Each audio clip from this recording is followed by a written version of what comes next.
যুক্তরাষ্ট্রে ভয়াবহ তুষারঝড়ে মৃতের সংখ্যা বেড়ে 459 জনে দাঁড়িয়েছে। গত 12 জানুয়ারি থেকে এখন পর্যন্ত এ প্রাণহানির ঘটনা ঘটেছে। শীতকালীন ঝড়ে গোটা যুক্তরাষ্ট্র বর্তমানে নাকাল অবস্থা। এরই মধ্যে কয়েক হাজার ঘরবাড়ির ক্ষয়ক্ষতি হয়েছে। বিদ্যুৎ বিচ্ছিন্ন রয়েছে অনেক এলাকা। স্থানীয় আবহাওয়া অধিদপ্তর বলছে সপ্তাহের শেষে আরেক দফা তুষারঝড়ের সম্ভাবনা রয়েছে। উত্তর পশ্চিম প্রশান্ত মহাসাগরীয় থেকে উত্তর পূর্ব এবং মিসিসিপি পর্যন্ত দক্ষিণে চলতি সপ্তাহে অন্তত 9টি অঙ্গরাজ্যে প্রাণহানির খবর পাওয়া গেছে। ঘন বরফে আচ্ছাদিত সড়ক পথে মারাত্মক দুর্ঘটনা ঘটেছে।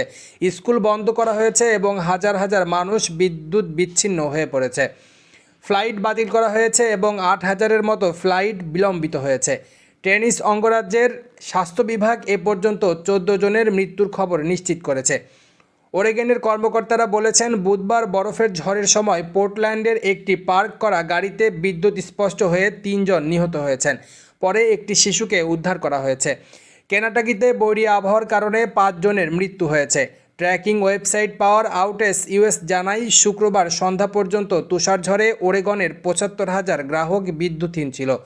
এরপরই রাজ্যের গভর্নর রাজ্যটিতে জরনর অবস্থা ঘোষণা করেছেন। পেনসিলভানিয়ার পুলিশ বুধবার বলেছে নিউ ইয়র্কের 5 জন নারী নিহত হয়েছেন। Illinois, Kansas, New Hampshire, New York, Wisconsin এবং ওয়াশিংটন রাজ্যেও মৃত্যুর খবর পাওয়া গেছে। পশ্চিম নিউ ইয়র্কের আবহাওয়াবিদরা বলেছেন এই সপ্তাহে 5 দিনের ব্যবধানে বাফেলোর কাছে প্রায় 75 ইঞ্চি তুষার পড়েছে। আবহাওয়াবিদরা বলছেন আর্কটিক আবহাওয়ার কারণে তুষার কিছুটা কমে এলেও সপ্তাহান্তে তাপমাত্রা আরও বেশি করে হিমাঙ্কের নিচে চলে যাবে। তখন ঠান্ডায় মানুষের অবস্থা খুবই খারাপ হবে। এ কারণে মৃতের সংখ্যা আরও বাড়তে পারে বলেও আশঙ্কা করা হচ্ছে। আবহাওয়াবিদরা আরও বলেছেন কনকনে হাওয়া মন্টানা থেকে ফ্লোরিডার দিকে বেশি প্রবাহিত হবে এবং উত্তর পশ্চিম ইন্ডিয়ানাতে ঘন্টায় 2 ইঞ্চি পর্যন্ত তুষারপাত হতে পারে।